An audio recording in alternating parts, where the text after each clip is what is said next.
See it live, then no. Here it is.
Play something. Nothing coming out. Play something. Play.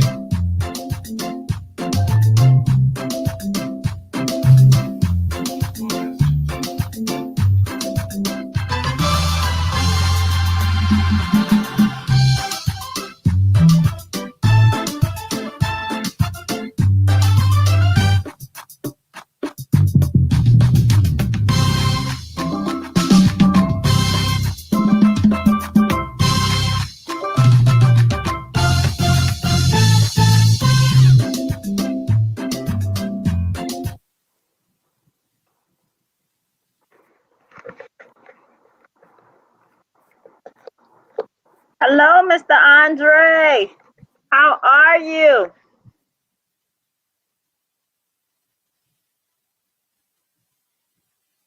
Hello, everyone.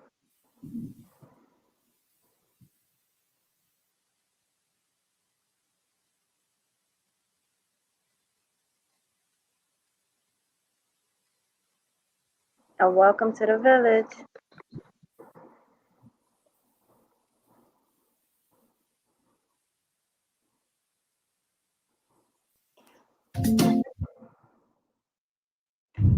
We wanted to start off with a little Caribbean vibe, and truly we did have that. So thank you.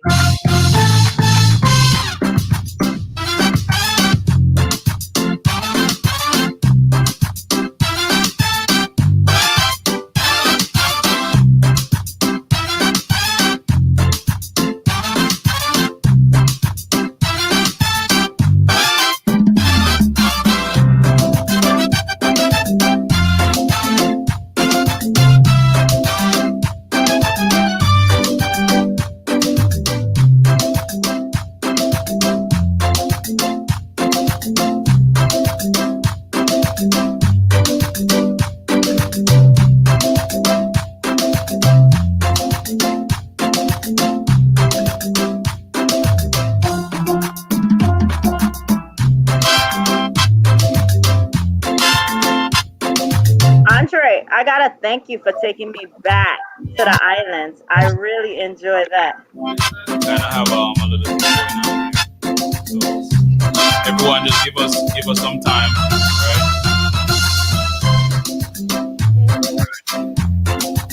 So welcome to another week of the village. You hear me, Joanne? Music's too loud. All right, what's up? Hear me now? Hello.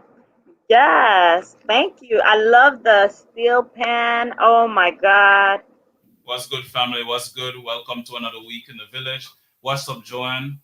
We got John coming in a bit. Rajik running late too. I mean, it's a quite an interesting Thursday right now, right? You can listen to us on GD Radio, 92.1 FM. What's up, Chris? You can listen to us at Rajik F Daily, Dr. Joanne Bryan on Facebook, that the village, Important the Village on Facebook as well. the YouTube talk show, the Village Talk Show.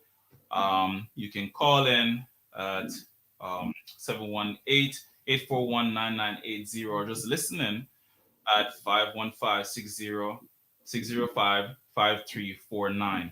This is Andre, producer. Joan Brandt is My on friend, just you said you have to send your feet out. Not okay. Um, I'm not sure what's going on here. This is just the radio because we're online.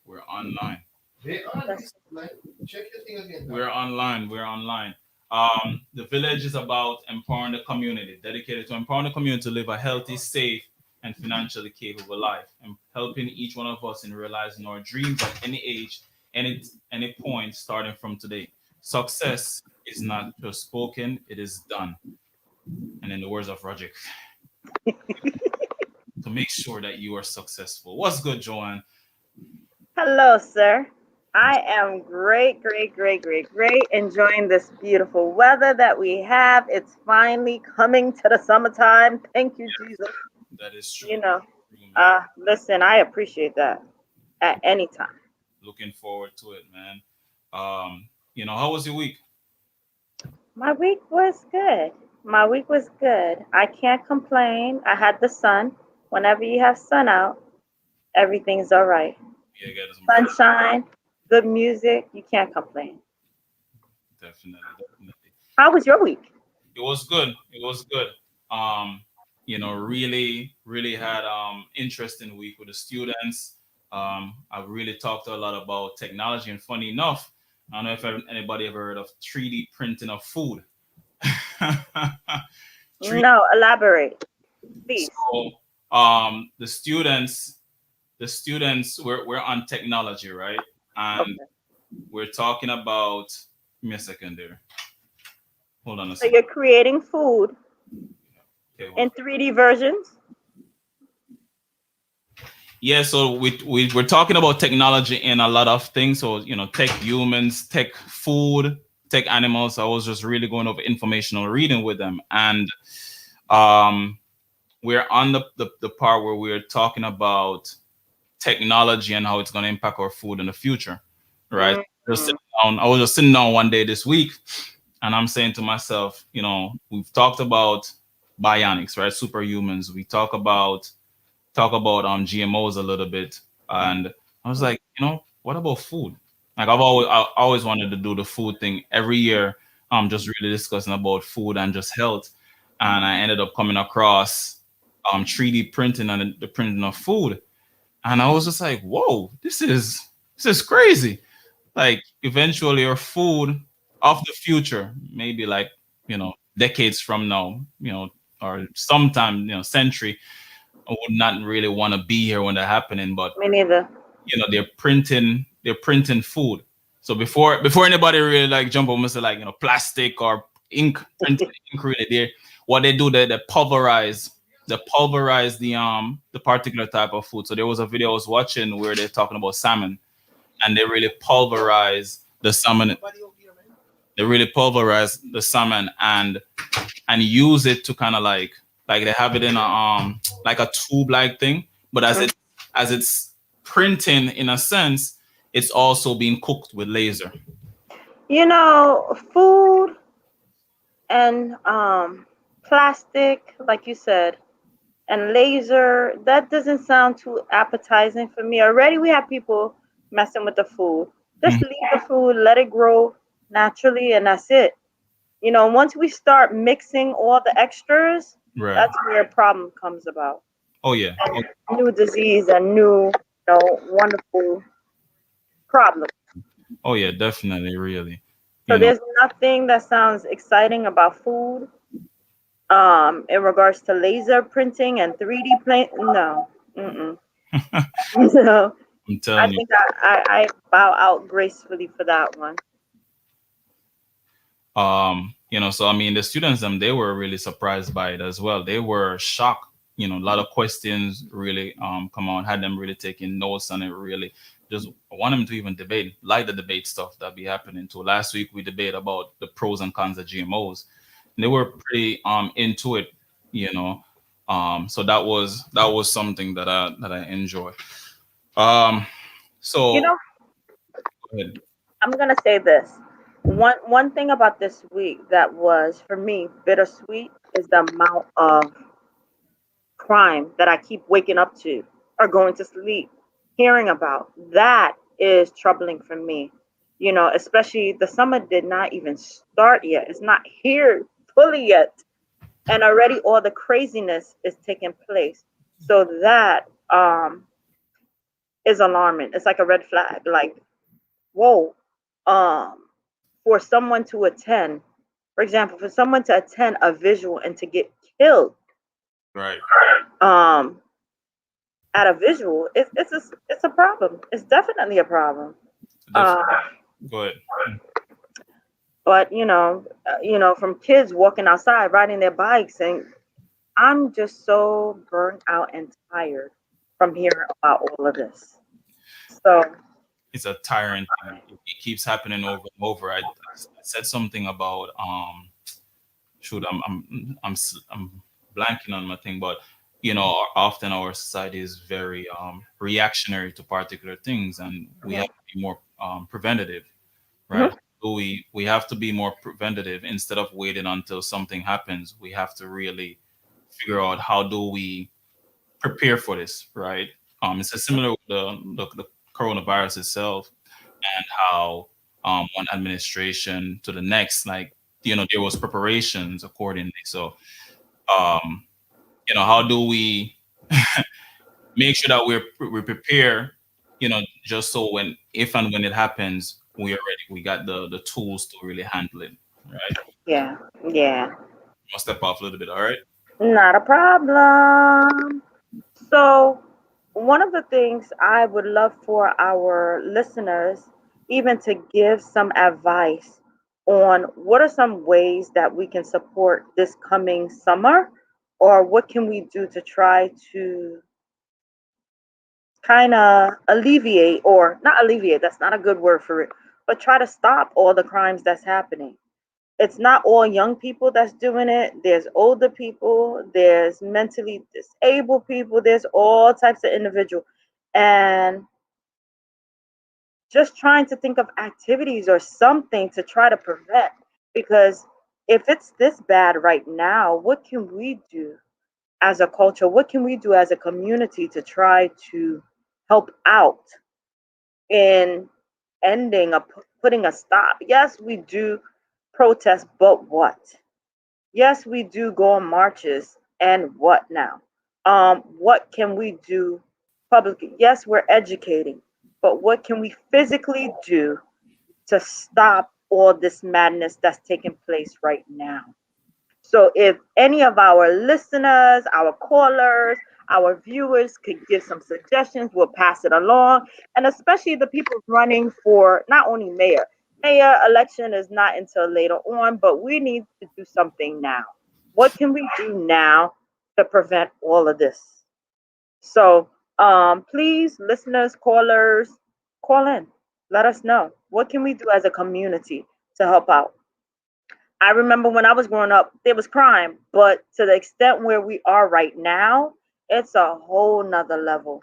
And it's a shame because kids need to be able to enjoy the summer. They need to be able to enjoy, they've been cooped up inside all the time. And now, oh my gosh, you're able to breathe a little, but in breathing, you can't even really go outside without being nervous as a parent, as a grandparent, as a community person that you're walking down the street that something's going to happen. So this is extreme. This is really, really extreme. And we need to find a way as a community, as as a whole, to change the path that we're going in May. So, and we've only been in May. It seemed a little longer, but it's only been May, coming to the end of May, and we're tired with all of this. So,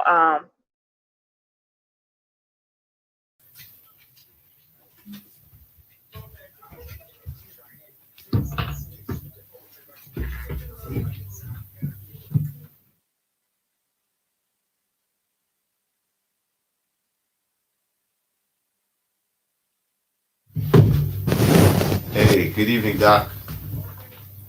I don't see the doc. What's going on here? Hello, John. Hey, Doc, how you doing? Oh, it feels good to be in the studio All right. instead of on Zoom. I got my mask too, Doc, and I'm vaccinated, so I'm good. Oh, it's all good. We opened yesterday. City opened yesterday. So, how did it feel? Were you able to breathe out? Oh man, it was terrible. It was all What? it was all the pollution with all those cars and people in the city. It's crowded again. You'll be fine. You'll Nah, survive. I'm trying. I'm trying to survive. So what's going on, Doc? What do you find interesting? For No, no, no. I was just having a discussion with our listeners about ways and strategies and what can we do. It's only May, and people have lost their mind totally with the crime. Just just and the summer haven't started yet, so just being able to, what can we do? what what we actually can do is just pause for a second and cut the the conversation about defunding the police. First of all, we have to redirect, resources, but we need to redirect those resources in ways that are going to be beneficial to the presence of the police, but at the same time providing those things for the people in our communities. Get more community involvement. That's one thing I can say that the Mayor Dinkins did was that whole community policing concept. That Hmm. was really good. The cop on the block, people just being involved, knowing who your officer is. So we have to go back to ways in which back to the past and the ways we did those things because crime has expanded to the point where it's unbearable. Hmm. You're hesitant about riding the subway. You're hesitant Hmm. about going to the store. You're hesitant about going to the park. You don't know if a stray bullet's going to come to your window. You got the loud music playing. I mean, it comes to the point now. People have no sense. But I, Right. I just think it's a total disrespect of us not respecting people, not respecting the boundaries. Hmm. This conversation about defunding the police, it's all about you retrain them, we allocate resources in the communities that need it because we know where the crime level is. Hmm. It's like when you have cancer, the physician says those areas in which they want to deal with the cancer, they stress those areas. The chemotherapy concentrates, radiation concentrates on those areas. What we need to do is shine the light on those areas in our community that we know we're infested with crime and look at the support system that we have around it. Look at the educational system. Look at the clergy. Look at the businesses environment. If we can bring all of that together to work with the police, Hmm. we Hmm. change the dynamics. But wait, Uh oh. it's May.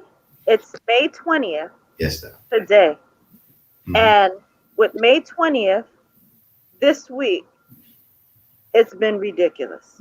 So are we going to wait for the next mayoral election until, because I'm nervous. June is coming up. School is about to be out. More kids are going to be out on the street. Things, are starting to pack up. But what can we do now? What I we know you said, what what can we do? That's what I need, an instant solution. what we can do right now, Mhm. those police precincts in our community, those precinct councils, let's go in there. Let's reach out to them. Let's reach out to Mhm. commanding officers in those precincts and demand that they provide the necessary resources that we need to make sure that we're safe in our community. You know, I always believe in the philosophy squeaky wheel gets the oil. So if we don't make noise, Mhm. everybody complains about every other community, but when there's a problem, we need to rise up. I have Black Lives Matter movement is great, but at the same time, we need a movement in our own communities to stop this crime that's going on at such a level. There was a protest on Saturday at 42nd Street, Right, which people were protesting in regards to the gun violence and everything. right, Um, like I mentioned earlier, protest is great, but I need more action. We need more action. We need to do something. You said go to the police council meetings, and right. what else? Commanding officer. What else? What else we need to do is bring that school, those schools in the area into play. Bring the Parent Teachers Association into play. Bring those businesses into play. Let's bring them all together and see, because every one of those groups or individuals are impacted by the level of crime in their community. So let's bring them all together, because we all have a common theme for us to be safe, to Right. be productive. And it goes into, if you look at the level of, it's unfortunate, but if you look at those individuals who are committing crime and their level of education, Mhm. education plays a key role. So we got to wrap education in that. And those who are not academically inclined, vocational skills. So you got to do a holistic approach to when you talk about decreasing the level of crime, because kids are picking up the guns, Right. for what reasons are they picking up the guns? Right. So I would say that those candidates who are running for office, Mhm. to hear what they have to say about this issue of increase in violence in our communities, And what can we do what between now and June? I know June is next week, but what can we do before kids get out of school? because That's important. it's hot, summer's right around the corner, the weather's Yeah, so it's happening. So I want to see what those candidates who are running for the various city offices are going to do. And I think we have one candidate here this evening who's running for, I think it's the city council. The city council. Yes, it is. And I know this gentleman, he's been activist out in the community for a long period of time. So I'm waiting to see what you're talking about, Mr. Williams. So I like Mr. Williams. Hey, John, why don't you come on in and enjoy us? Oh. Join us in this debate. How you doing, John? Hello, Mr. Williams. Yes. Okay, you're concentrating on something else and not concentrating on us. Come on. Are you able to hear me? I can hear you Yes, loud. we can hear you. How are you, sir? Oh, I am just fine. Just so busy. I have a U-Haul truck park out there. I was supposed to take to another location with food given out, and all day in this community, So What food you get? I almost forgot I had this radio program because of the community involvement, but this is very important for me. I really appreciate the fact that you guys have allowed me to be on your program, so that I can let the community know of what my desire is to serve them. John, All right. John, how did you forget about this? How are you going to forget about it? Come on, man. Come on, man. They make me feel terrible. You going to forget about this? I need to raise my I'm not hearing you that well. Let me see. Okay. Can you hear me now, John? All right. Can you hear us? Yes, I'm hearing you. Yes. Okay, Definitely. great. So, What John, community are you serving today? Flatbush, actually, Flatbush, and we are just around the Prospect Park Parade Ground area. what Okay. district is that, John? What district? Pardon me? What district are you running in? Oh, the 40th district. And the 40th district encompasses what neighborhoods? The 40th district encompasses Flatbush, East Flatbush, Central, South Crown Heights, Prospect, Lefferts Gardens, Deepmas Park, Kensington, and Midwood. So, John, out of how many candidates you have running in this? 11. 11. So, John, why Yes. should those constituents in the 40th councilmanic district select you as their number one choice? Well, the number one reason for me is there needs to be a change in paradigm. The paradigm shift in the way public servants serve the people of the district, the community. There needs to be a transformation in every area. And because of my 40 years in this community, serving in every area, in every capacity is necessary. My colleagues and the people, my ministerial colleagues and the people themselves urged me, they pushed me on. I was supposed to be running 3 election cycles before, but because I wanted to support the incumbent, Dr. Matthew Eugene, I helped him from the beginning. He served 14 years. I decided to wait for him to finish his term, hoping that he would, support me to succeed him. And so that I don't have to, to worry with that. And so I feel with my 40 years experience in this community, doing so much, as a matter of fact, I've gotten so many bills passed in the city council, outside of the city council, that I just know my collaboration with city council members citywide, makes me the unique candidate for this. Can you share some of the bills that you actually helped pass? Well, the first one basically was the smoking ban in public places. I started in the Dinkins administration fighting for that. As an urban public health specialist, we know that smoking was a major crisis in all diseases. I mean, not only cancer, but heart disease and so many different things. And I developed and had smoking cessation programs for years, helping people to stop smoking. And so as this temperance movement, because of my church affiliation, as a minister, I'm affiliated to the Seventh-day Adventist Church, and most people know that they are very, very astute in the area of public health and natural health. And so fighting with that for the years and into the Giuliani administration, we are able to see those bills pass. Actually, I think it's Bloomberg passed the actual bill in the city council.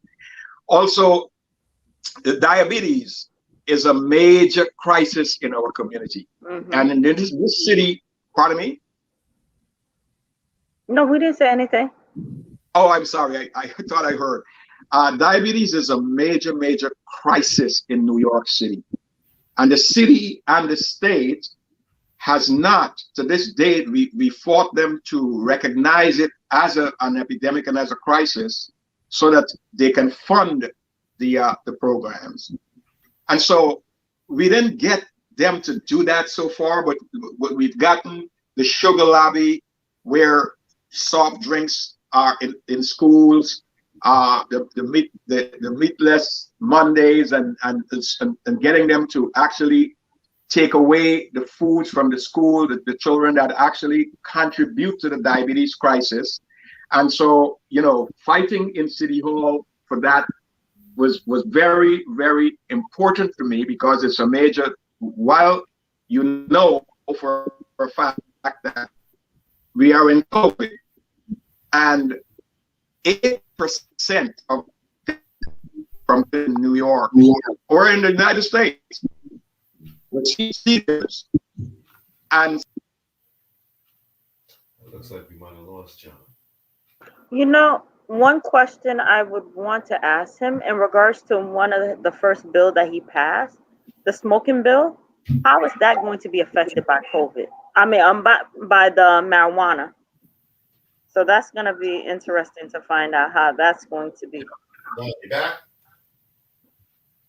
Welcome back. You mean, are you able to hear me now? Because I lost the signal there. Yes. We're able to hear you. Hello? I think Yes. John, We can hear you. Okay.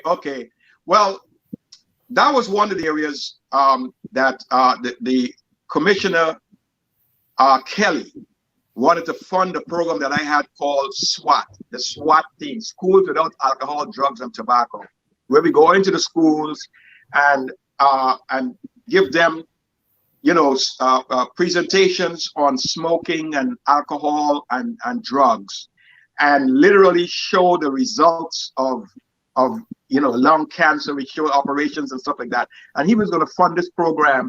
How could you do schools without drugs, alcohol, and tobacco. Well, it could be done.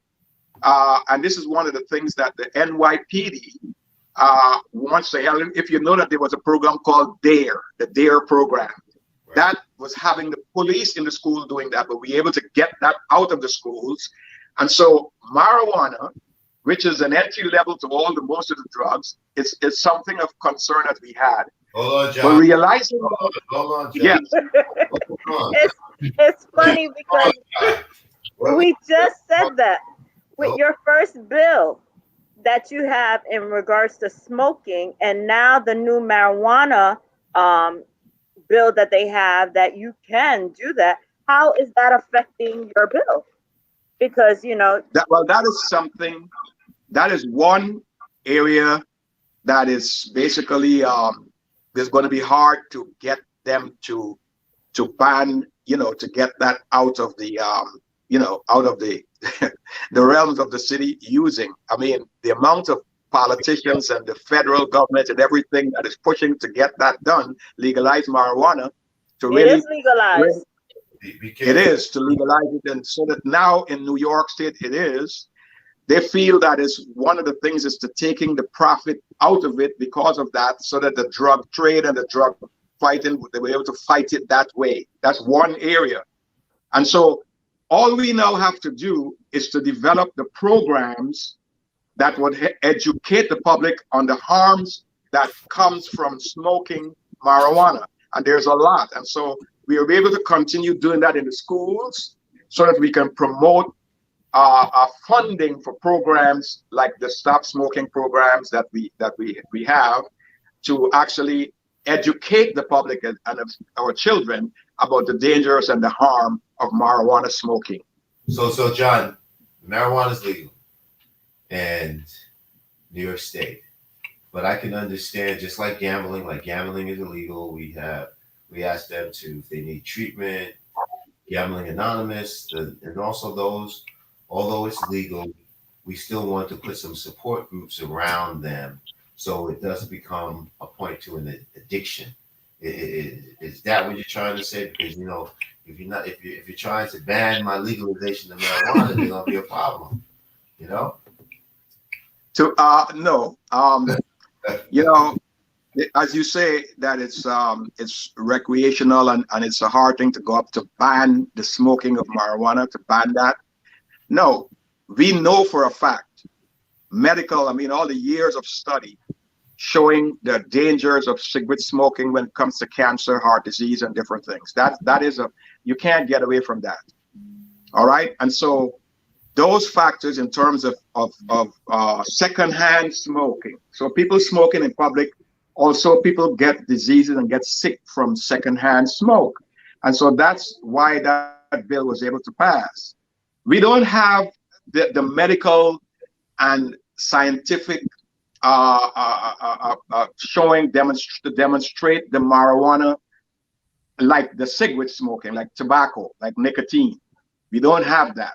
So that is going to be a hard thing to actually convince the public, or to convince the rest of the legislators to be able to say we're going to ban marijuana.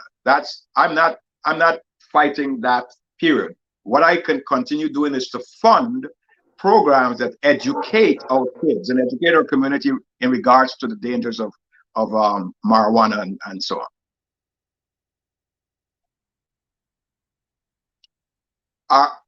Are you saying? I'm not hearing. Sorry. I know earlier you mentioned that you actually had the DARE program removed out of the schools. Why was Yes. that? Could you elaborate on that? What was wrong with the Right. DARE program? Mhm. Well, they may have a good intention to educate kids in terms of gangs and substances and so on, but it should not be done by police. The police is having the police in the schools, especially in our community. The situation with that right now, right? We are trying to get the police out of our schools, But because our here's the school. thing. We Pardon me? last week we did not have police in the school. We have school safety agents. So Right. there's a difference between police and school safety agents, and people automatically think as soon as they see the shield that it's police, but they don't have all the rights of the police. So having school safety agents, we need that in the school. But here's the Uh, thing: when one program is removed, what else was put in there to replace the whole gang situation? Because we have a serious problem with gangs right now and the shootout and the crime that's happening. What is actually in place to help what was removed out of the school? yeah, you're breaking up a lot. I didn't get your full all of your full straight questions because you're breaking up a lot. But sure, we need school safety. And the school safety officers obviously do not look, I don't think they look like the NYPD there.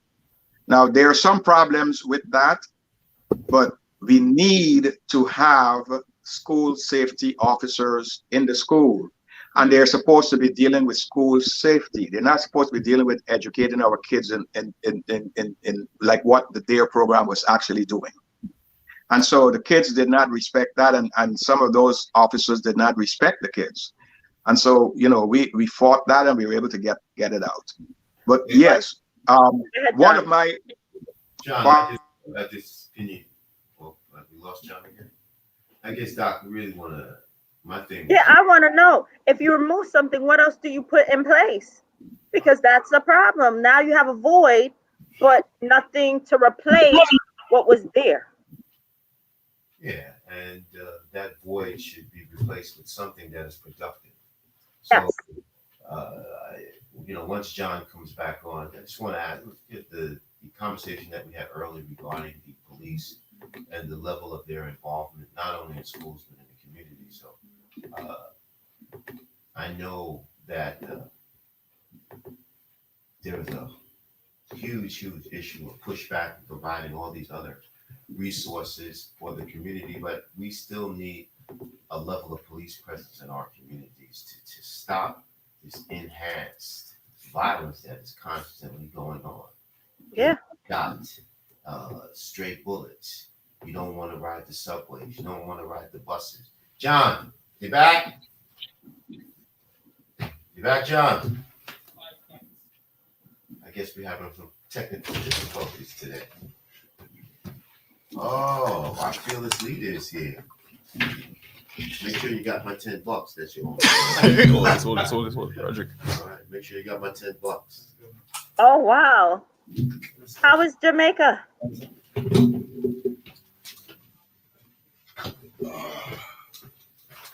Oh man. Hey John, how you doing? Hello. John. John is not on yet? Which John you talking? Oh, Williams. No, just messing with you. Okay. All right. So we have we got to fix up So hi everyone. Good evening. Welcome to the village. How are we doing? Hey Joanne, I was trying to catch some of you guys on my way here, but had some difficulty. We doing all right, except for I want my $10. $10. John, you have a question for the other John? John, you back with us? John, you back? Yes, I'm so sad that we cannot have a straight thing going here. My signal keeps losing us, and I'm getting offline and having to come back. So I didn't hear your full question, but of course, the question we want to bring to you is this whole thing about the increased in violence going on in the communities. The Black Lives Matter. People talk about defunding the police, and I want to know where you're at with respect to all this. This whole defunding the police thing. I think it's out of control. I think there's a level of police presence that we need in our communities to prevent this serious proliferation of violence in our communities. All right. Well, the first item on my platform is quality of life. And the first batch in quality of life is public safety. All right, people want to be safe. This is something that I have found throughout all the communities. Public safety is a major concern that people have. When it comes, as we were dealing with school, we are talking about the school to prison pipeline, and we're dealing with that. But in terms of the Black Lives Matter movement and with funding the police, I am totally not for defunding the police. What I'm for is rearranging the budget that the police have that would put emphasis on programs that would help the kids from having to get into gangs and to violence and stuff like that. They're violence prevention programs that the police department can fund and work with, like violence interrupters, like the 70th precinct interfaith clergy council that I founded as a founder member of the 67th precinct clergy council, is one thing that we have proven that we can prevent gun violence if we are recognized, if we are funded enough for churches and ministries to actually work within these hotspots, these communities here. I am in the 40th, and just yesterday, there was a major incident on Regent Place. There are some hotspots in 40th, all right? Like Dietmars, Regent, Nostrand, Ocean and Church Avenue, these shooting locations. We are there on the ground with these people, actually working to help them out of the situation. And one of the things, these people are the ones that are pushing me also to run, because they need jobs, they need attention. And so we can actually bring an end to gun violence. I'm going to argue that. You will not bring an end to gun violence nowhere in the United States. Too many guns. Even if we curtail the gun flow within our state, people these days are not solving their beefs that they have with a fist fight anymore. John, let me ask you. I have a couple questions for you. One of them, I'm a proponent of legalized guns, right? I think that people should have access with limits, and I think the New York gun laws are too stringent. Would you support that, or what would you say about that? The Second Amendment rights to bear arms. What would you do? Because York made a big thing about it a couple of years ago. It made it too ridiculous to own a gun. So my thing is, I would like to be able to own mine, and I'm perfectly, except for when I hang out with John and Joanne, I'm perfectly safe. Man, what are you, a gun man? What do you want to be? What you want a gun I'm for? a gun man. Is that something to support? Because, like you said, you can't ever get rid of gun violence, but then there are innocent people who are not making it. But in other states where guns are legal, the murder rate are not anywhere near as high as states where the gun laws are extremely stringent, primarily in New York.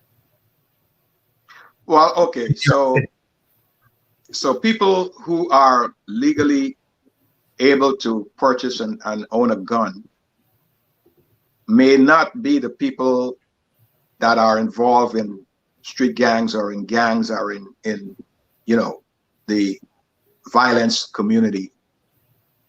But when you have legal guns, some of these legal guns get into the hands of illegal people. And therefore, this is New York City. This is a very large city. Why would you have everyone now, women, men, and young people owning guns? And the more guns we have, is the more gun violence we're going to have. That's the bottom line. The more guns, I don't care legal or illegal. I got you. And I want to go. So therefore, you're telling me that you're not a proponent of. I'm not a proponent for legal gun ownership in New York City, not in the city. I got you. Maybe so upstate. Day one. Let's go back to the public safety question that John asked you. day one, you have the 70th precinct, you have some of this very small piece of the 67th precinct that you're working with, and I think some of the 63rd, and some of the 7-1, right? So you have a number of precincts. You want to call all the precinct commanders in. You're now the new representative. Tell me the first 2 or 3 things that you want to have a conversation with them about. And this is why you want people to vote for you, because this is where, when it comes to public safety, it's top on your list. Right. Okay. So the handling of youth within our community is a major issue for the precincts commanding. The other thing that we fought for and got the mayor to really and truly supported us and actually put it into law now was that we have the privilege and we have the opportunity to be at the table in choosing a commanding officer for the precincts. So let me put it this way. This area that I represent, it's more than just the 40th. It's the 40th, the 41st, and the 45th. Put it that way. The 3 areas which consider the 71st precinct, the 67, and the 70. Right? Those areas that I told you, Kensington, Prospect Lefferts Garden, Crown Heights, South Crown Heights, Flatbush, East Flatbush, Ditmas Park, and Midwood. Those 3 precincts are the major precincts we're representing. I would, like, for instance, we have had an influence in getting a black commanding officer at the 67th precinct. We had one named Pagis, right? And he was taken out, actually. Well, he retired, and there were some issues why he retired. But there were the 67th precinct was the 2nd worst precinct in gun violence and gun shooting, especially police shooting blacks, youth in the precinct. The 70 precinct was known for Abner Lawima and all these different things and racial things. That has changed. Now we got a black officer by the name of Wall there at the 70 now. And the police community relations has been so great. The 70 has competed.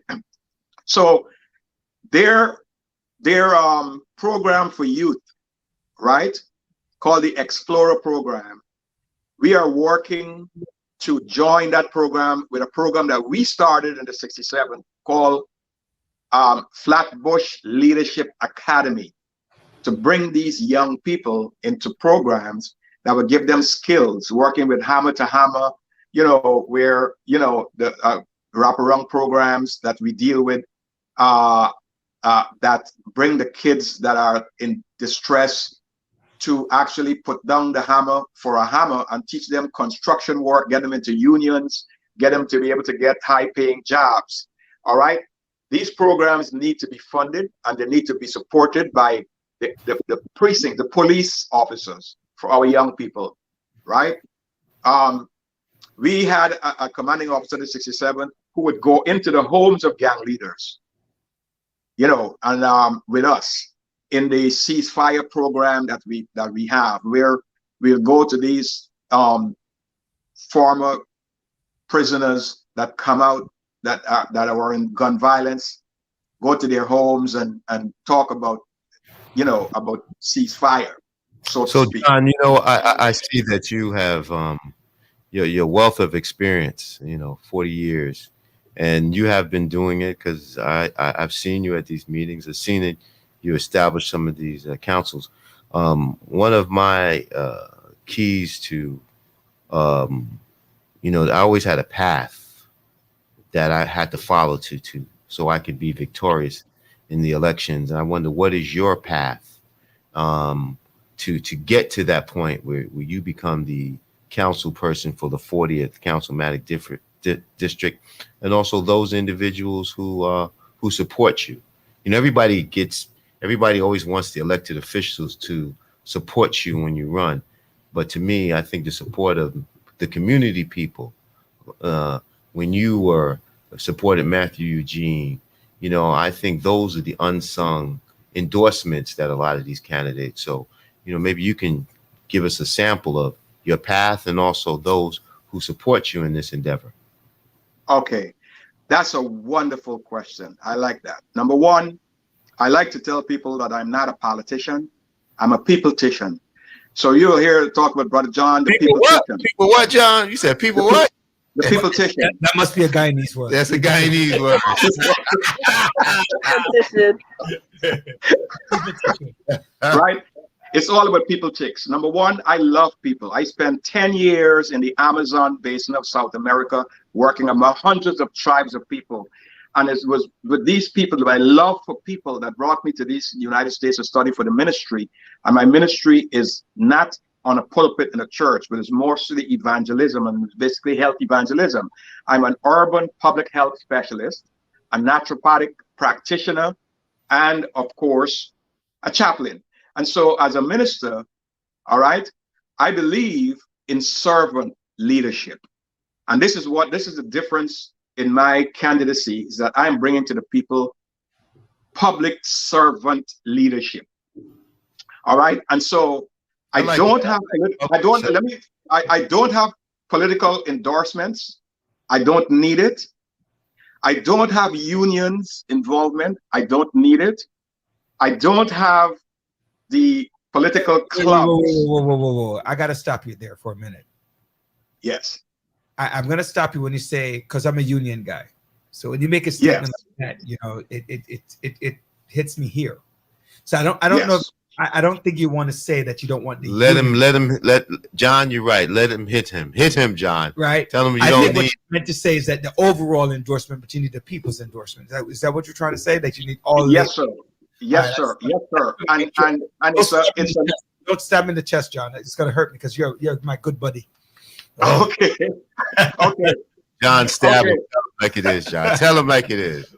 Listen, I fight so many years going to Albany. I could show you my coat and my hats and everything with $11.99. Every year I am at UFT for the breakfast, the clergy breakfast, and talking about this last time the mayor factor was about the census. And it's a shame what happened with that, and we fought for that, what happened with that with the states. So the unions, I know them, I respect them, and I get people into them, but I really do not need the unions to help me to win. I'll tell you why. For the past 7 election cycles, I would say 8, but Una Clark, Yvette Clark, and then Matthew Eugene, 7 election cycles, there has never been 14,000 voter turnout. Look, research it for yourself online. What's the voter turnout for each election cycle? You're going to see it's either 12,000 something or 13,000 something. The candidate that wins with 6,000 something vote. Never won with 7,000. 6,000 something vote. The 40th district, which is the most dynamic, the most, I would say, diverse community in Brooklyn. There's no other community as diverse as the 40th. It has every religion, every language, everything. And this district has 71,000 registered voters. 71,000. Only 13,000, let's say 14,000 turnout every year. So the traditional campaign is that these 11 or 10, let's say 10 candidates are going to be fighting traditionally over these regular turnout voters. And that is going to split massively. My pathway is on the ground, doing like what I was doing all day today, serving boxes of food, over 25,000 packages of food I serve since COVID in the community. I take them to the supers in the buildings to give to the seniors. So I have all these buildings. If you know Flatbush is the most densely populated community in Brooklyn. Ocean Avenue to Foster, all those buildings, 18, East 21st, all those buildings here, all these supers, one street alone, Ocean from Empire to Foster, that alone can give me the votes I need to win. If we go the traditional way, Okay, but I am in all.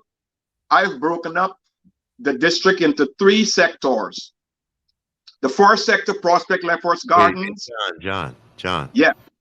you don't want to give away your pathway to victory. Okay. That's Listen, remember that. Don't give away. yeah, thank you. Okay. We have 5 weeks or less than 5 weeks for it to get it. And the people, it is the people, stupid. I said it's about the people. They said it's about the money. No, it's about the people. All right. So John, quick question.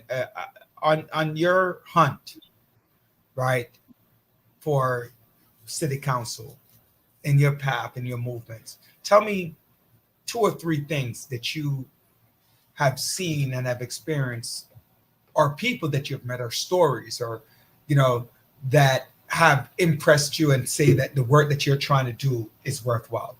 What are some of those things that you've seen in your path? Well, last night I was at a rally to actually among the Pakistani people that had a grave site, a holy site that was desecrated by Saudi Arabia. Al-Barki, it's not a cemetery, but it's a grave site. And those people, I mean, I brought 2 issues to that. The women of the Little Pakistan, Coney Island Avenue, Little Pakistan is a very large, the largest Pakistani diaspora in New York. I don't know, maybe in the United States is there. And those people really impress me, that the way they come together, the business people, the religious people, the mosques, and the actually non-profit organizations that saw what I do and what I do, and that so impressed them that they all the organizations in there have endorsed me. And this is people. This is not political organization. So when it comes to a community, that's an ethnic community. This is where I see myself, because I break it down the same way with my Caribbean community, because the thing about it is that no candidate, all these candidates that went before, everybody is for either Jamaica or either Trinidad or whatever. I am a true son of the Caribbean. I am for CARICOM, all the islands, because I literally circled out a geographic area that I call the island of Flatbush. The island of Flatbush is the largest concentration of Caribbean people anywhere in America outside of the Caribbean. But it has some problems that we can solve, that we are working to solve, and people know what I'm doing with it. And we want leadership for this community. We have no leadership, my friends. And so, because all of the servants, all of the representatives, not servants, they're political representatives, you don't see them after they're elected. And the funding that comes does not come in here. The most goes even outside of the district. This current city council member, there's an article in the papers that he spent $940,000 outside of the 40th district. All right. And that is something that cannot happen with us. So what you're saying there, my friend, Rudy, I think that I see that in the Pakistani area, and I could see it in the Caribbean area, because the people know that I am for all the islands, not one island. You're international. Yes, we love that. Doc, we call CARICOM Williams. That's what. Yes, sir. Yes, sir. And I'm not apologetic about that. I'm not going to know Guyana. Listen, we don't want you to apologize at all. We want you to embrace, because we are about the community as a whole.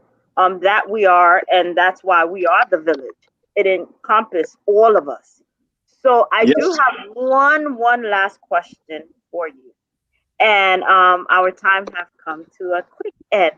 But how can people reach out and support you, and what should they do the day of election? Okay. and oh boy, I don't want to give that. That is a major secret. That I have a plan. Let me, if you understand multi-level marketing or network marketing, I'm aware of one of those things. Okay. You know Yes. that? Okay, so that's what I've introduced to politics, a network marketing political campaign strategy. And so I, you know, people listening on the radio, please give me a call, 347-962-0451, and demonstrate your interest in wanting to volunteer, wanting to see our transformation movement that we are starting here to transform the 40th into its total potential, its rich potential that it has to actually make it the spectacle for all the councilmatic districts in New York City. It will be this image that we're going to produce here in the 40th will give them an example of what city council leadership is supposed to be. And so jhnw361@gmail.com is my personal email, but my campaign email is johnwillwin40th@gmail.com. I love it. Website johnwillwin40th.com. www.johnwillwin. I have to win because we need to change the paradigm in city council leadership, and this is a movement to do that, and we will get it done. Thank you. We thank you for joining us tonight. We thank you for your 40 years of experience too. Thank you so much. We appreciate So just you. remember that 40 in the 40th. I love that. 40 and the 40th. Okay. All right, John, thank you so much for joining us right here on The Village. Thank you very much, sir, for the opportunity. Not a problem. God bless. Ladies and gentlemen, you've been watching, joining, listening to The Village Talk Show right here, 92.1 FM with Roderick Daly, your host, our co-host, John Sampson, our co-hostess, Joanne Bryan, where it's all about the community. Like we brought John Williams on, to talk about his vision for the 40th. We have another candidate who's and his vision for another office in Queens. But I want to take some time out for personal privilege, John and Joanne. One of my persons, Tiffany Pryor, Tiffany Tucker Pryor. That's right. She lost her mother last week. Mm-hmm. And I did not get the opportunity to extend My condolences. my condolences, and I'm sure yours as well, because I know you and Tiffany have gone back a long way, and I know she was actually supposed to be on the air this week, but I don't want to disturb her a little bit because I know that she's in mourning. So I just want to extend my condolences to her. Absolutely. On the loss of her mother. It has been it is a tough road. But you don't even know what to say to somebody when you lose a parent. Well, I mean, especially a mother. What do you say? Being that, unfortunately, I've lost both my parents. Before I get into that, I want to send my condolences to Tiffany and her family. And that's something that will always have an impact upon you. But as they say, weeping may endure for the night, but joy cometh in the morning. And always remember of what the embodiment of your mother has meant to you and all that she has left you with. So that is something that we can go on with and keep that close to our heart, especially during these times. Stuff, and I don't know if we discussed it last week. Also, we also lost a star. Did we discuss it last week? The loss of Mary Bishop. Did we do that last week? I don't remember if we did, but I don't think we did. Also, I know we're her services are this on Monday. Yeah. Let me see that phone. Should I give it out? Do you think I should give it up? Of course, you should give it out. But you should give me my $10. But, I yeah. spend it on the weed and Moeen. Yeah, the weed. It's been with the weed. Yeah, I spend it on the weed and Moeen. Yeah, the congresswoman actually reached out to me, and I didn't even know what to say to her, because I know that Mary was so important to our community. Yeah, she was a stalwart. You know. She was very instrumental in helping out the constituents and providing the services in our community. She will definitely be sorely missed, and she had a great impact on Sister Anita. And I just want to read out the things that are going to be taking place this May 24th at the Holy Innocents Catholic Church. It's located at 279 East 17th Street and Beverly Road. Viewing is from 5 p.m. to 6 p.m. and the services will follow at 6 p.m. So those who can come out and support this stalwart in our community, Mary Bishop, we pray that you're able to make it and give her a great farewell. This was a woman who was the embodiment of community service in our communities. So, Mary, God bless you, and we will see you one day. Amen. It's tough. So, it's like it's hard. How do you segue? These two, in one losing Mary and Tiffany losing her mom. It's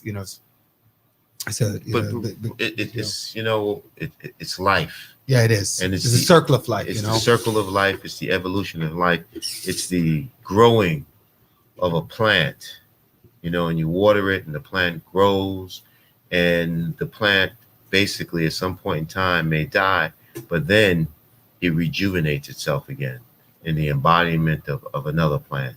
So it's a circle of life. Yeah. So Yes, it is. It is the circle of life when it's done God's timing. But when it's unnecessary and it's cut short because of ignorance or something, like disease or something, it's tragic. It is. that's why You can never prepare for that. you can't prepare for it, but that's all in God's plans. That is His will.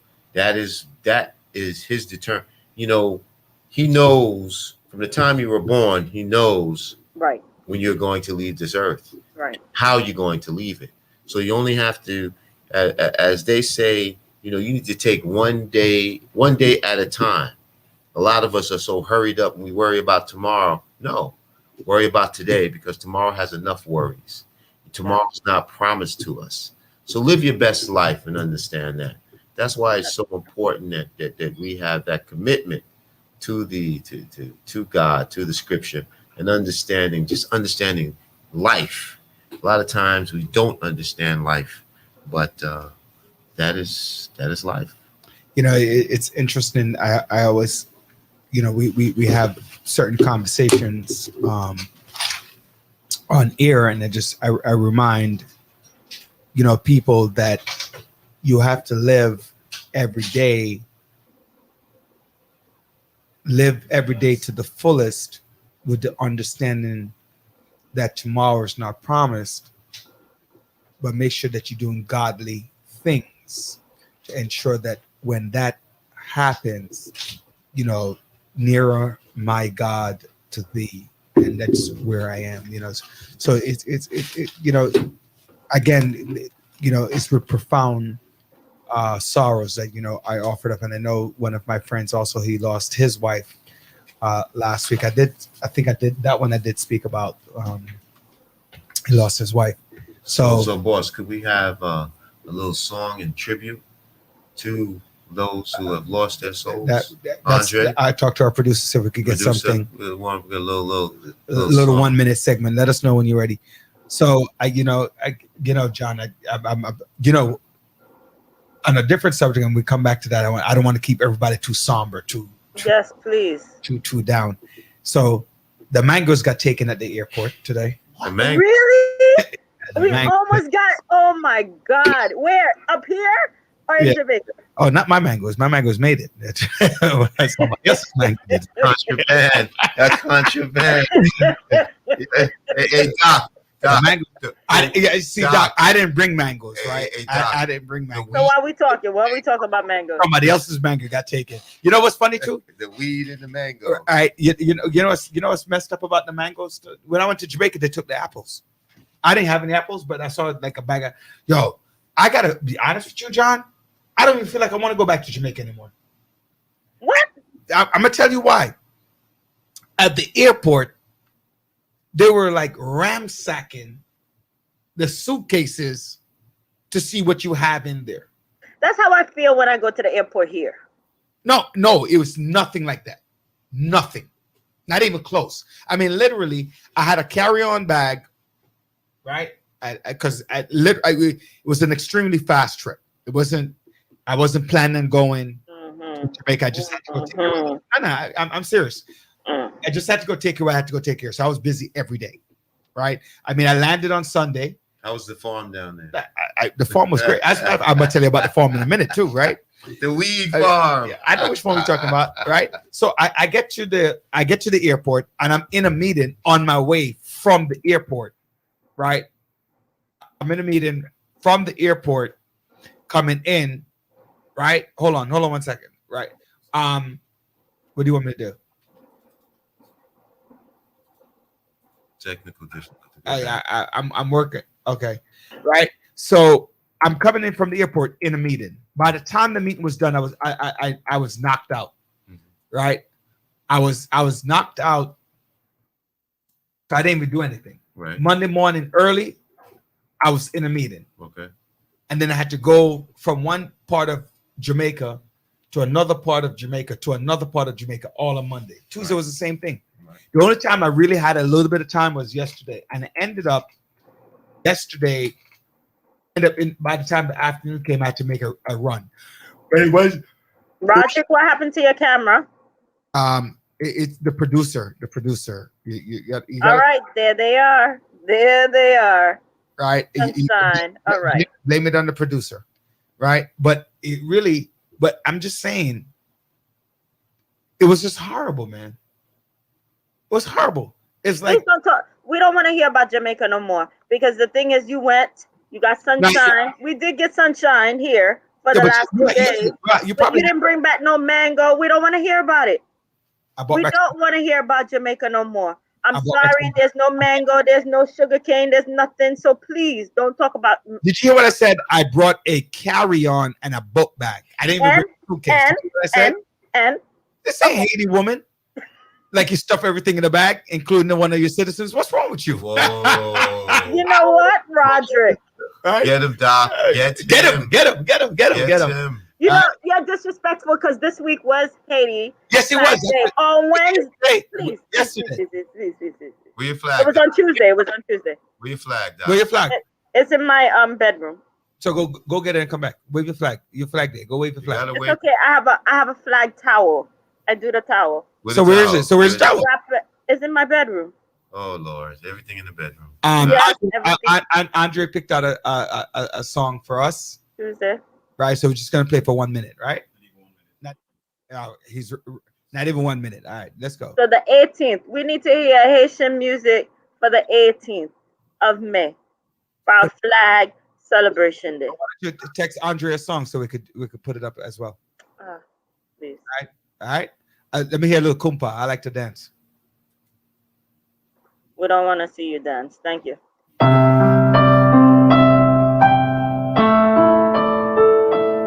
And this is honor of Mayor Bishop and Mrs. Tucker.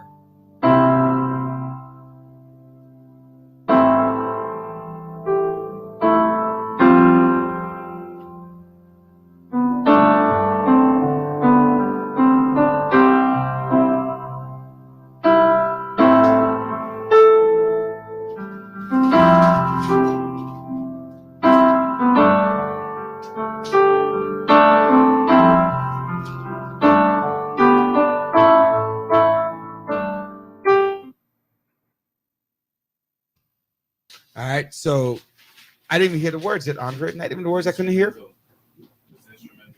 Oh, it was an instrumental. Okay. So our next guest is on.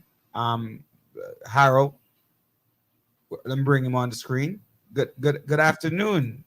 My Hi. my fellow what is it, Caribbean or West Indian? Which one is it? Which one is it, John? You know where you're from. I'm just asking you. You know where You're you're both from. from the same place. So Where you from? You know where you're from. I know where he's from. I'm saying right. him. Because right. you know when you talk to somebody of Guyanese descent or Guyana, they're not sure if they're Caribbean or they're West Indian. So I want to ask officially. I'm asking you. I'm not even asking Harold. Harold's a descendant. We are CARICOM. CARICOM. You know, actually, I have a Jamaican passport that says CC. It says CARICOM, CARICOM community. You know, which is kind of. Mr. Miller, how you doing, sir? I'm well, John. How you doing? You know, I'm blessed, man. And tell that fabulous wife of yours it is a pleasure. I miss her, and tell her hello for me. Will do. She's out. She's out hitting the streets with the boys, handing out flyers right now. It's a family affair. That's It is. Definitely is. So Hi, Hello, Dr. Brian. Mr. Miller. How are you? I'm well. How you doing? Great, great. Good seeing you. Thank you. It's great. You know, how you doing, Harold? How's everything? I'm doing well, Rudy. How are you feeling? How the boys? The boys they getting used to campaigning. They're getting used to it. They're now with the weather warming up, doing some of the campaigning on my behalf. Like right now, you know, before it gets too dark, they're handing out flyers. That is excellent. Get them into the spirit. You know, yes. You know, they not just have daddy's name, but they also have daddy. They have to have daddy's work ethics as well.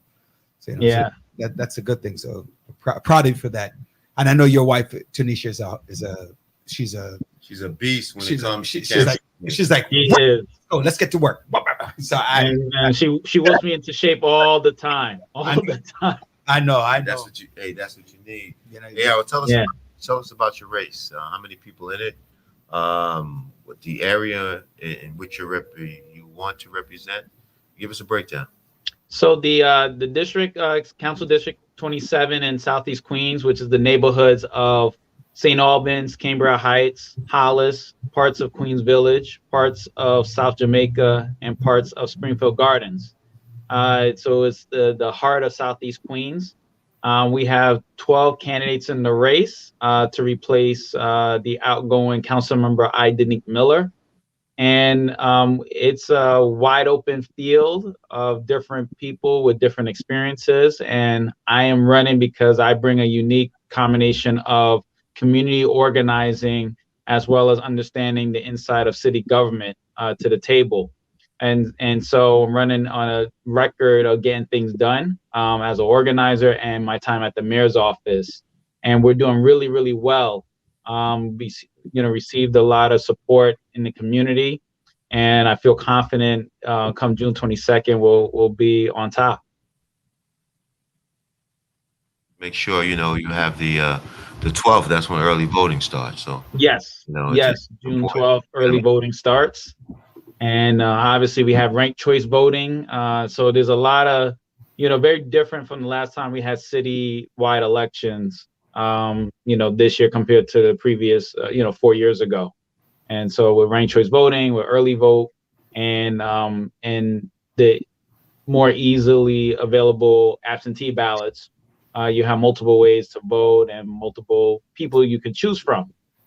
So Harold, what are your key issues for this? For your district, the district you're about to represent? What are the key issues that really truly impact the constituents in that district? Well, one is housing security for both homeowners and tenants. We're a majority homeowner district, but we have a lot of families that are faced with housing security with mortgages that they're underwater on. Even before the pandemic. Folks were suffering from predatory loans, and we have to do a lot of work advocating on the state level to have stronger mediation processes. I know when you were in the Senate, we did a lot of work on that, and we just have to make sure we do more education down here as well on the city level, just making sure that homeowners are educated about what their rights are and how to be able to negotiate with banks. So that's one. On the tenant side, it's a citywide problem of tenant harassment. It's pretty prevalent here in District 27 as well. We have a couple of large landlords that are harassing mostly immigrant parts of our district, the Bangladeshi and Latino residents of the district who live in these apartment buildings, and so want to strengthen our housing security against landlords who are forcing tenants to be displaced, and so make legislation stronger to prevent that level of harassment from occurring.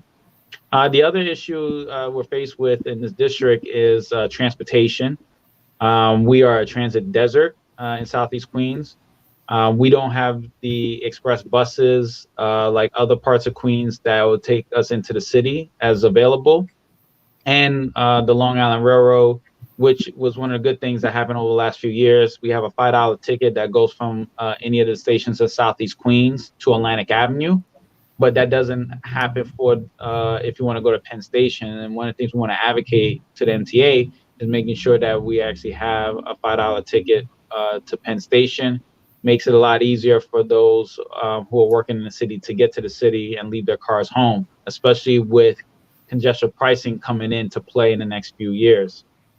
And then third is public safety has been a growing concern, quality of life, and as well as we are a lot of conversations about traffic and speeding, and a lot of the issues around making sure our kids are safe from those who are speeding down our roads. And so addressing those concerns as well. So I know, Harold, one of the big things while you were with the city and your wife has always worked on about the economic development and the support for minority and women-owned businesses. Maybe you want to talk about that aspect of how you're going to create a vibrant economic engine in your district. No, that's a great point.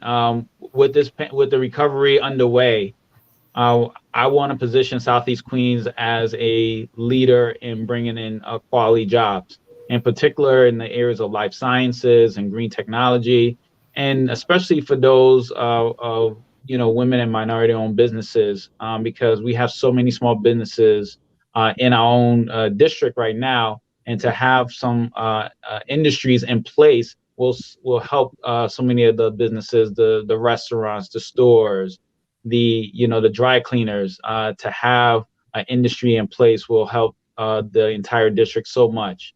And so one of the things we're going to push for is to be competitive in bringing those businesses into our district, and not just conceded to Long Island City or Industry City or other places around New York where businesses are looking to grow and develop.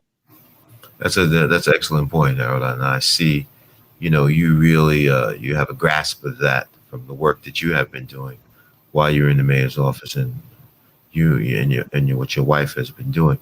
But one of the things that are concerning to, I think, all of us is the level of violence that is has percolated permeated throughout our communities, and this whole movement of defund the police. And at the end of the day, we are the ones that are going to experience the most of violence for the lack of security from the police that we receive. Yeah. So no, I hear that, and here's what and you know this better than me. When we invest in our communities are safer. And so, I don't use the term defund the police, but I would like to have resources of where we can invest more into our schools, more into after school programs, job creation, areas where we know if we invest in the right way, crime will go down. Obviously, we want to make sure we have a responsive police force, and make sure they respond to things that's happening in our community, one that respects our community as well. But they also have to show restraint, in my opinion, and be able to do those things. And I don't think it's an either or. I think we definitely still need police officers on our grounds, making sure that we're secure, but we also have to make greater investments into the mental health aspect of it. Make sure the police are not as involved in mental health calls so they can focus on, those with guns, those with large quantities of drugs, things like that, where their attention and their expertise is better used, and actually for mental health calls actually have clinicians and doctors and social workers in place, making sure quality of life issues are dealt with on a more community level, and instead of involving the police in every single thing. But those things can happen in tandem, and those things can actually happen with the right set of investments into our communities. And so that's one of the things I want to advocate for, is that we actually have dollars coming in into our communities to make sure that there are, enough after school program seats. There are enough summer jobs for our kids. There are enough job training programs. There are good paying jobs, because, sometimes we have the jobs available, but like if you're talking to some 23-year-old, they're like, I'm not working at McDonald's. They want to McDonald's make. paying $15 an hour. Yeah, I So know. I know they pay $15 an hour, and that's what one of the things I fought for. plus So the we can make bonus. it exactly. But we want to make sure that we get them into skilled positions that where they can be productive members of society. And we have to make it easier for them to get a job than a gun. And so those are the things we have to fight for as a community. That's good, Harold. Okay, let me let your educators in now. Go ahead. No, it's I. Joe, you had a question, so let me defer to you first. He asked my question exactly, and that was on the crime rate, especially with the summer coming into play. What are some, I guess overall, what are some things that you can help put into play, or to not put into play, but just to try to position that? Because they're concerned. Yes, we can say we can send the kids to summer school or summer camp or whatever, but we're nervous about them coming back home. So, Mhm. what can we do as a community, and what would you do differently um, from who you will be replacing? Well, the thing is that I'm a big believer in our cure violence programs that exist here in the city. We have to have a greater investment in those programs, because they're the ones that actually have the credible messengers, those who actually go out, know who these guys are. They can talk to them. They mediate conflicts. And so before a shooting occurs, they try to disrupt it, interrupt it, and make sure there's some sort of resolution that doesn't involve violence. And so we need to have a greater investment in our cure violence work in the city, and that'll be one of the things that'll be a priority for me when it comes to public safety. And for this summer, I hope the city has a greater investment into these cure violence programs. Just yesterday, we had a shooting in St. Albans where it was a drive-by gang-related shooting, and the target had his 8-year-old son outside with him, and he was shot as well. And so those things we can't allow in our communities. It should not be a normal thing. It should not be something that we just accept. And we have to do more to make sure that we encourage those in gangs not to engage in gun violence. We have to have more mediation. We have to put more effort into making sure that those who are in that life see a way out and actually have options to get themselves out, and without being forced out by a bullet to them. So we have a lot of work ahead of us. These are not easy problems to Hold on, solve, Harold. as we all know. I'm sorry? Caller, you're live. We have a caller. Caller, you are live on the village. Caller, that must be one of your fans, Rudy, which is none. Continue, Harold. Well, I was going to finish up and say that, this summer, I would like to see the city invest even greater resources into our cure violence work. and making sure that we have more violence interrupters in the street to resolve these conflicts. Right now, they're very confined into specific areas of where they're catchment areas, and we need to have great investment so they can be able to cover more areas of the city, because crime is not just concentrate. It don't have borders. Right. Right. They can, a beef in the Bronx can go into Brooklyn, something in Brooklyn could go into Queens, and so we have to have a greater collaboration and greater flexibility of these organizations to do the work to do the violence interruption work. And so that's something that we have to start now. And by the time I get into the city council, we want to make sure we put greater investment into that, so we have a citywide operation that does that work, along with having adequate amount of police. Police that's actually solving gun crimes, police that's actually doing the work of catching those who are committing these acts of violence and getting them off the street. But more importantly, making sure that Hold on, Harold. I'm sorry? Calling you live. Oh, okay. Okay. I don't know if the person can get through, but they call and hang up. So I don't know. Go ahead.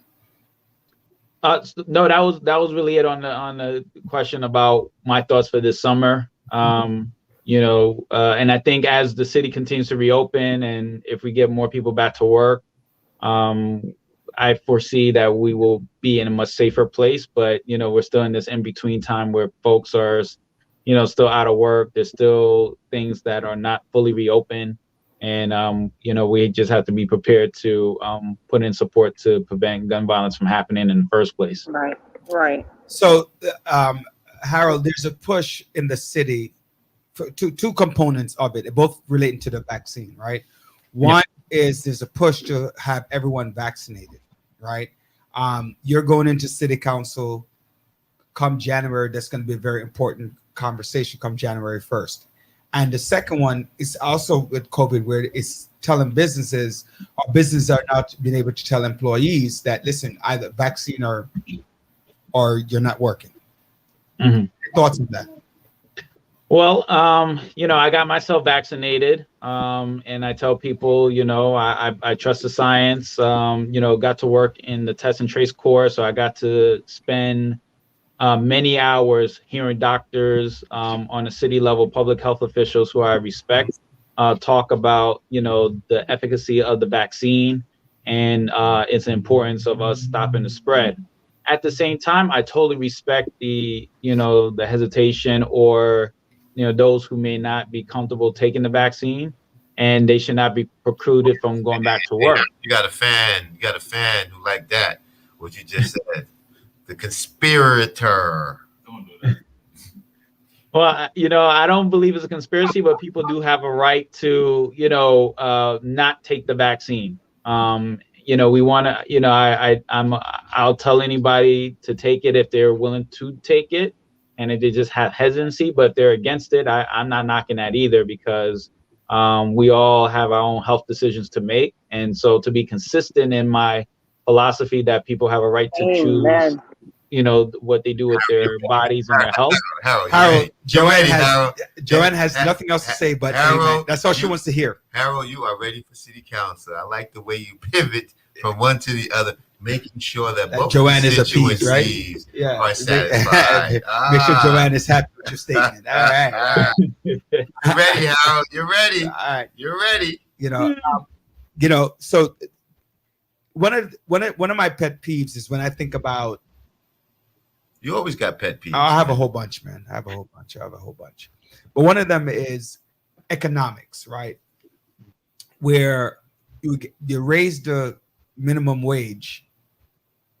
So it's now $15 here in New York City. And I don't believe in raising the minimum wage. Right? Let me explain to you what I mean by it, because it's going to come to my second part of the conversation.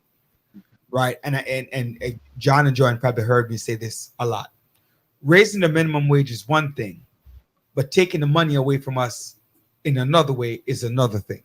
So you raise your minimum wage to $15 an hour. So you do what? 40 hours a week. That's what? I'm going to say, go ahead and say $600, right? I'm not doing the math. It's a rough math, right? Let me go. I will do the math. So what's that? 40 times? Yeah, $600.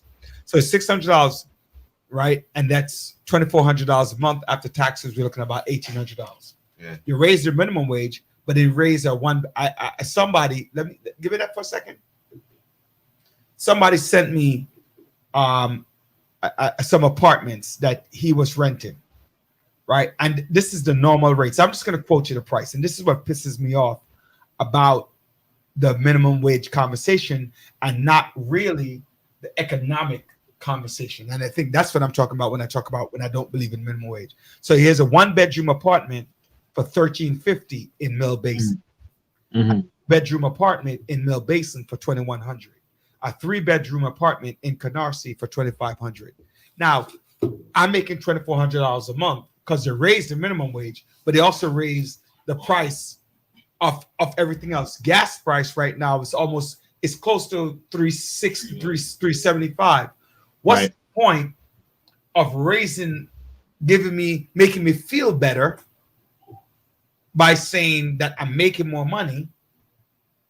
And then on the flip side of that, the money goes to my pocket like what is it, water and sand or whatever the expression is. The cost of living still increase. Exactly. And then the person them like the gas station clerk, they gotta raise it so they can pay for it. Exactly. So at the end of the day, I mean, those are some of the, we're talking about economic development, but you can't really increase my salary. I can't make $100,000 a year and I still feel like I'm making $60,000. They're doing the Section 8 reopening. I mean, they'll open up Section 8, but who can afford? You have to be basically destituted to be able to afford Section 8. If Joanne has 2 children, doesn't have a house, but she wants a Section 8 apartment, she can't get it. I don't want a Section 8 apartment. No. They said you don't want. Don't worry about. Don't let our prides go in front of us. Section 8 just helps you pay for your apartment. But the point that I'm making is, I'm very picky about where I live. Very picky. That's just how it works, Joanne. That's not how it works. The Section 8 is a monetary aid to help you pay your rent. That's what Section 8 is. Yeah. Right. So don't go where it's not. You know. I take some Section 8. Right. I'll take some Section 8 if it was given. It's on a side note. I remember a couple years ago. Right. But the fact of the matter is, you can't even afford Section 8 because economically it makes no sense. So I'm talking about like when you get to city council, because I believe strongly that you will get there. What are some of those conversations that you think that you might want to have when we're talking about economics for individual? Because you're not going to change the poverty line if people can't afford to pay for their medicine. They can't afford the basic needs: food, shelter, water, right? And weed. And legalize weed. They probably can afford the weed, actually. I just know they're going to tax it at a higher rate. Yeah, you have to grow your own. Exactly. You're going to have to grow your own. So, I mean, I don't know if that's a federal conversation, a state conversation, but but the advocacy piece, I know, and I speak to you from that because I know we started out being advocates. Right.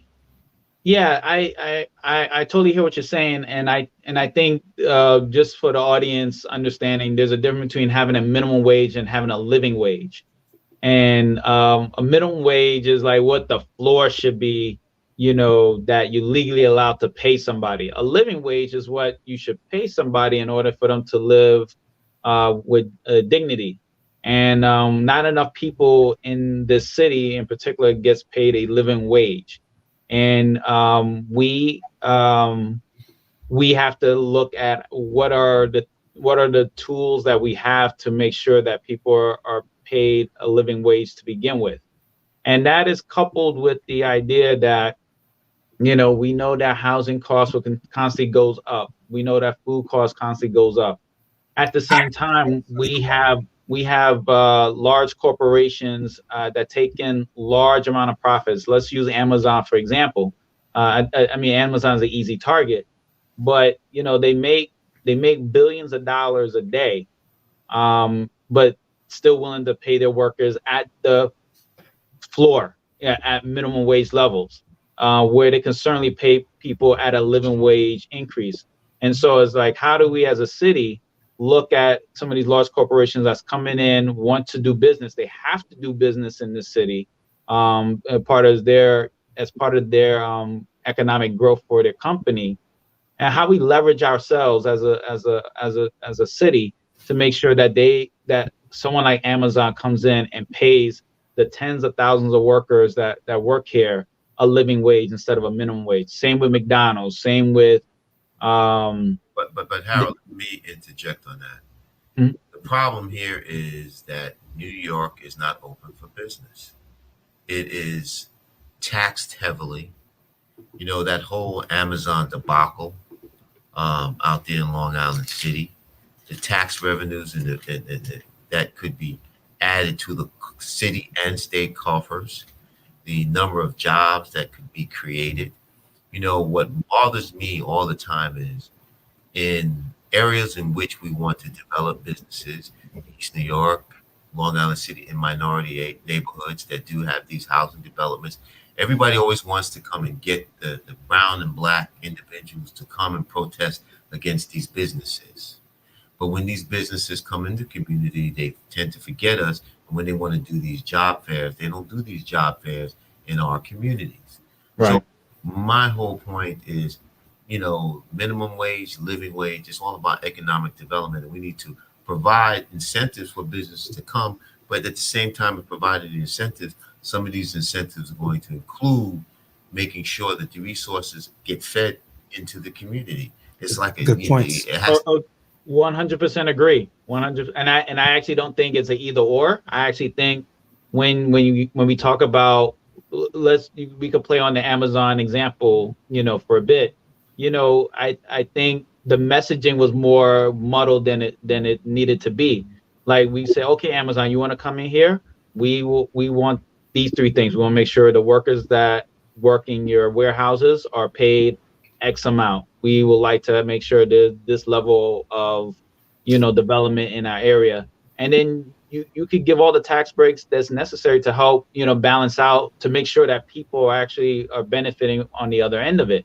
I think that, my friends, who are against the Amazon deal probably lost sight exactly what we need to fight for. Because sometimes we fight against things but forget, like, what are you actually fighting for? It's like, what's over there now? What's the businesses? How are they impacting those housing developments? So right. One thing I can always say, you have always been level-headed, and when dealing with issues like that, you see if there's a compromise that can be, because you see the long-term gain and benefit, how the community can truly be impacted. Absolutely. Yeah. It's not a zero-sum game in most of these cases, as we all know. We have to look at each issue and see where we can leverage, where we can find common ground, and where can we actually seek benefit for our community. And that's ultimately kind of what always been my guiding principles. Like, what's the best interest for the communities that I'm serving or I'm working for. And that's how I'm going to be guided in the city council with these decisions. It's not so much about ideology. It's not so much about, like, I'm a progressive. It's like, okay, what is the benefit for the people that I'm representing? And because at the end of the day, that's who we're accountable to. And I know, looking at your career, John, and seeing other elected officials throughout the years, like, decisions you had to make that was tough, but you made it because it was based on, what's benefit for your constituents, and I have to be guided by that as well. That should be always a ground rule. And I know, Doc, if the impact on these businesses would have in the community and be able to help the school systems and the individuals, that there's some sort of partnership that I think can be developed with businesses coming in and having these businesses provide resources to these schools and to these children.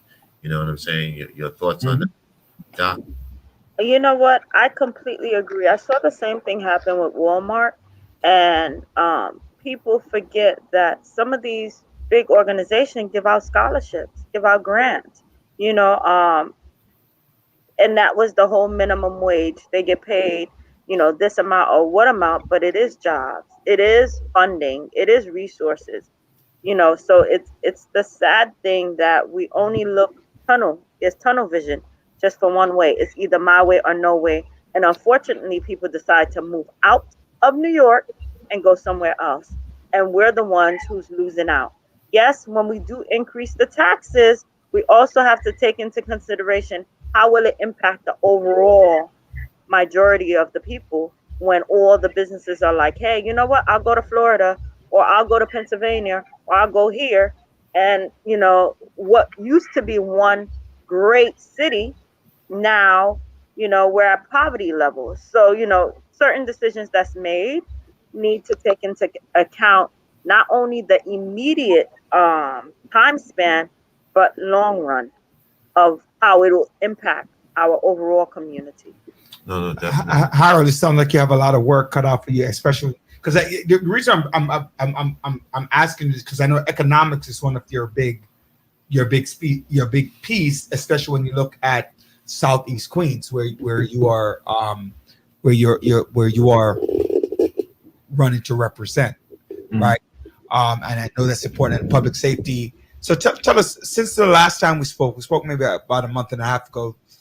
Tell me about the campaign. How are you doing in terms of endorsements, or how's that going?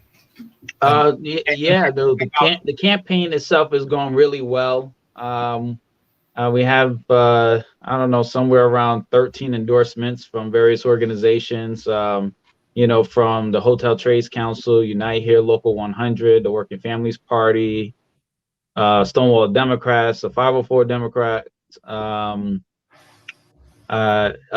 Many others, Vocal New York Communities for Change, the Voters for Animal Rights. So I have a very broad, including the Bangladeshi Americans for Political Progress. So I have my endorsements actually represent a very broad coalition of support, spanning from faith-based organizations to, those who care about animal rights, and everybody in between. And it's because my message has always been rooted around how we could get things done together, and about making sure that we actually are looking for productive solutions to the problems that we're faced with. And I think, the organizations that are supporting me, receive that message well. And I also want to note that I also have the endorsement of State Senator James Sanders. I'm very proud to have his support. Means a lot to have his support there. And, overall, we are on the grounds every day, canvassing, door knocking, making phone calls. We are, running a grassroots operation that is rooted in making sure we are connecting with as many people as possible. With the pandemic, starting to, go behind us a bit. Campaigning was difficult early on because a lot of places, were closed, and we started campaigning in the winter. But now that things are warming up, I'm able to have many more conversations with people on the doors and on the street and at grocery stores than I was able to back in, November and December and January. So I'm feeling good about my chances because, my thing is I have to outwork everybody, and that's what I'm doing. At a train station early in the morning, at a grocery store during the day, on the doors at night, on the phones, talking to seniors. All those things I'm doing, and with 33 days left, just doing as much as I can to talk to many people as I can. And don't forget, make sure you have an absentee ballot operation. Yes, absolutely. Very important. Absolutely. The missus has been helping in that effort to make sure we have something. Tell us you better do something. Yeah, so I'm not sure that absentee ballot on that because I definitely don't want to get beat up. So I'm not even on that last night, and you better not either. No, I'm behaving.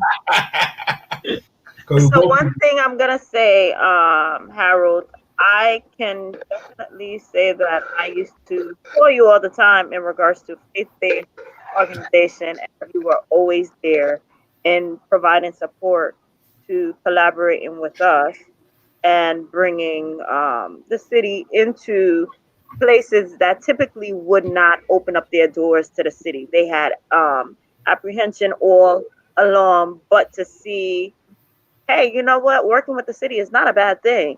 So I think there's still a lot of that in play, and especially with COVID and just overall just feeling safe. How would you go about in dealing with some of the organizations? You dealt with the church where I used to fellowship at, but what are some initiatives and what are some things you can do to bring people's calm down, like to calm them down overall? Well, I always been a big believer that we should go, well, government should go where people are.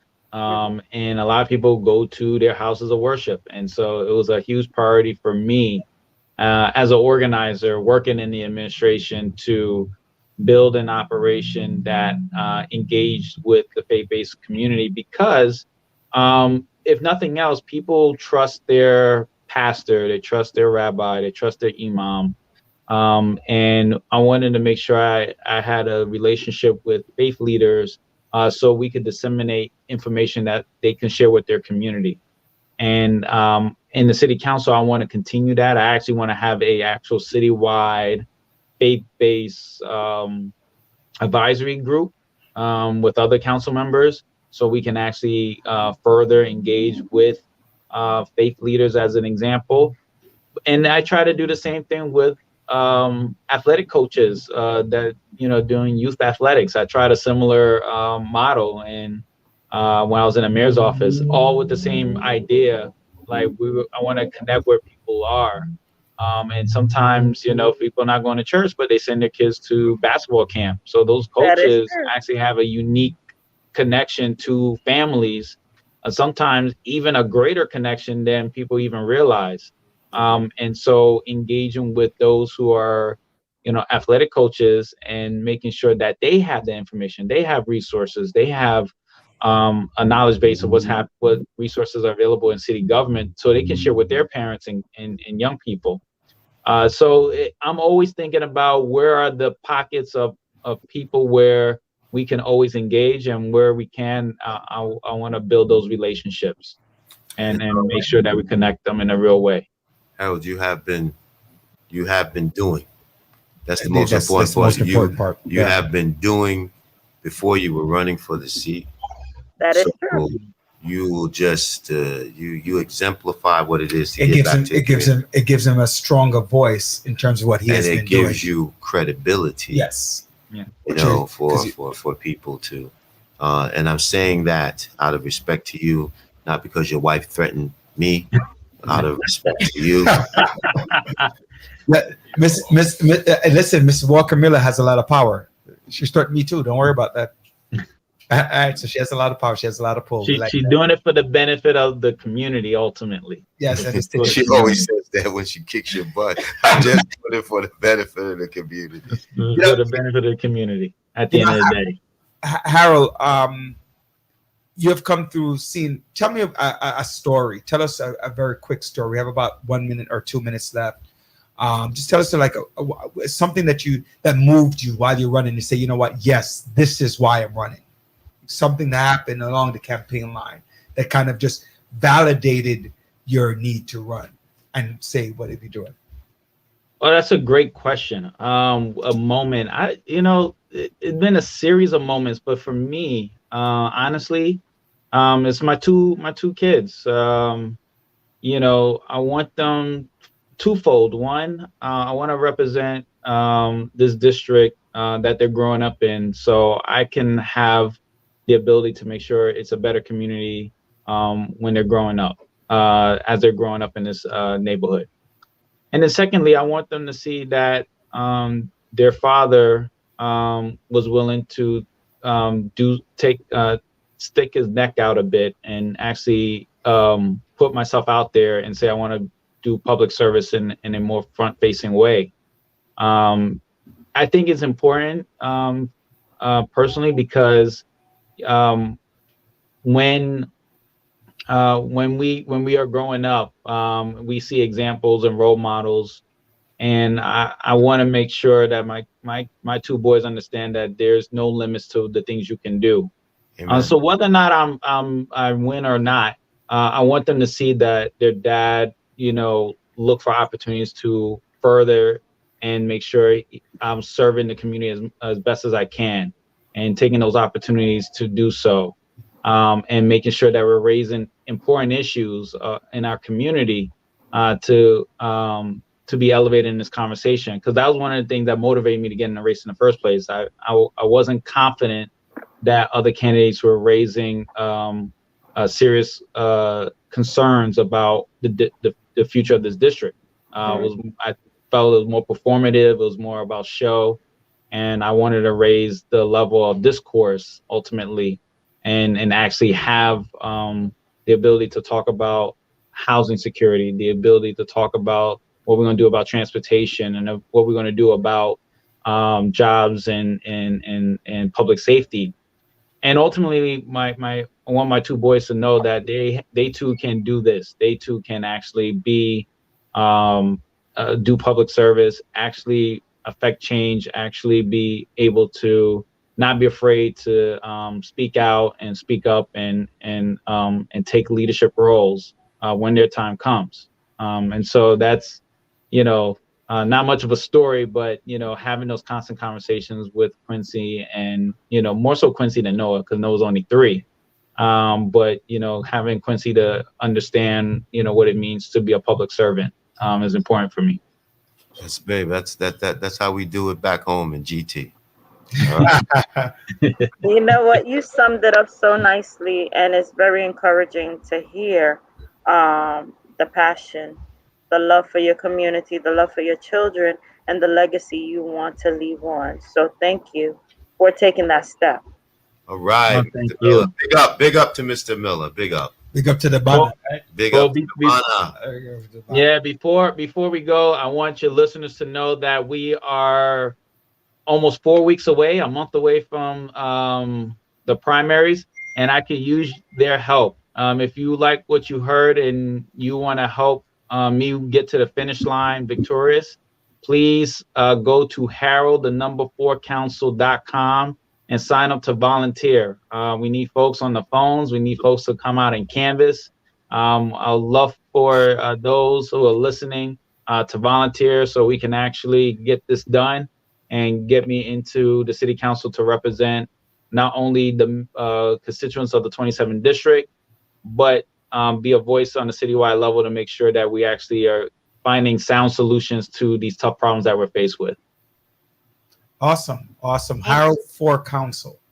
Yep, Yeah. harold4council.com. GT Mana. All right. Thank you. Thank you, Harold, and thank you for everything that you have done and that you will continue to do, that you will continue to do. Rudy, thank you for giving me this platform to speak, and I really enjoyed the conversation. 3 great people to talk to on this line that I know so well, so it was a pleasure. Thank you so much. And thank you. Thank you. Take care. Take care. Take care. Bye-bye. John, Harold is one of a good dude.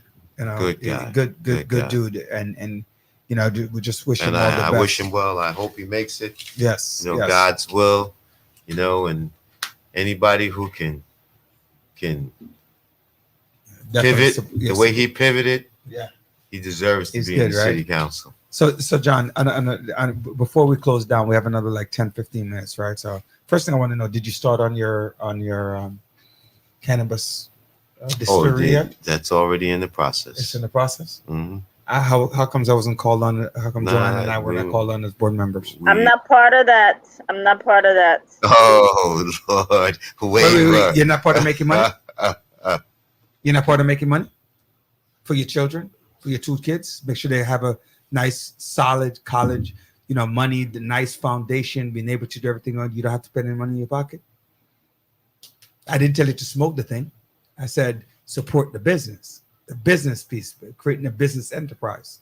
I think there's something we can, as just to the business enterprise, just teaching the business aspects in schools, not necessarily about that product, but just the business aspects and the market, And I'm things like and that. I'm okay with that. Okay. I'm okay with that. All right. I think that I'm okay with that too, Doc. And we want to get you involved one way or another. 1 minute. Yeah, I was I was speaking yesterday. Actually, I did a career day yesterday. I did one last week, as well, and we were talking about the importance of following your career, following your dream set, and you can create your business, your enterprise in whatever you love. You know, like I tell people, you're muted, Joe, right? I tell people all the time, 100% of the time, there are millionaires and they're broke people in every walk of life and every career. But you have to remember, like our motto says, success is not just spoken, it is done. So you actually have to do something about it. So To put in the work. you know, I you know, I hate to, because money is not the only wealth, right? So there's more than money. There's more than money to wealth. Money doesn't hurt when you talk about wealth. Well, wealth does kind of, you know, health and strength and what you're doing, like the work we're doing. I mean, it's not, we're not going to be millionaires from this. Maybe we will be. We don't know that, right? But we're not in it for that reason, right? But there's an effort, and then we, you know, might have to do some more things to push forward to be able to do. But if we're spreading good word, people understand economics, people understand community involvement, people are civic engagement. You know, why is it important to be involved in certain things? I think that's very important. So I try to teach kids, do something you like, do something you love, do it out there. So also one of the things I also try to remind everyone out there that please remember your name. Your name is of value to you, and your name is very important. When they say Roderick Jelly, John Sampson, Joanne Bryan, that name has to mean something. And so make sure that we have those things out there. So what's going on in the world of politics? And anything? I've been away for 4 days. I was listening on the news about there's a big thing going on between Palestine and Israel right now. Yeah, there's a big thing, but I think today there was a ceasefire that the president was involved in. President Biden. Yeah, President Biden. So that's something on that front. You know, everybody knows what's going on with COVID, and the restrictions have been lifted, and you see more people out. But there's discrepancy as to wearing masks or not wearing masks. And the honor system. Yeah, just the honor system. Whether if you're vaccinated, you know, I think at the end of the day, we need to have respect for one another.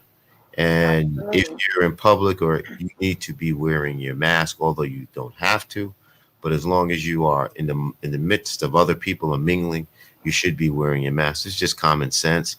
Everybody wants freedom to choose what you want to choose, but at the same time, we are our brothers and sisters keepers.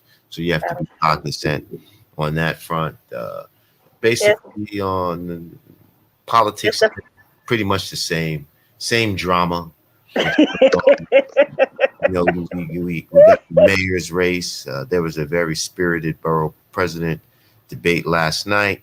You know, the whole dynamics in the city is going to change in the next month. The whole dynamics. I hope it doesn't go too far left, though. Yeah, you know, and that's my concern. I hope it does not go too far. My concern. There's nothing wrong with being progressive in ideas, but at the same time, you can't be so progressive to the detriment of the lifestyle and the way of life of other people. So you got to take those things.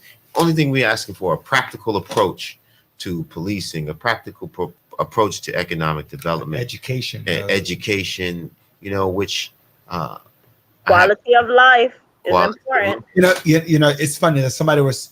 I made this statement, and I said, "There's no different between the far left and the far right, except for ideology.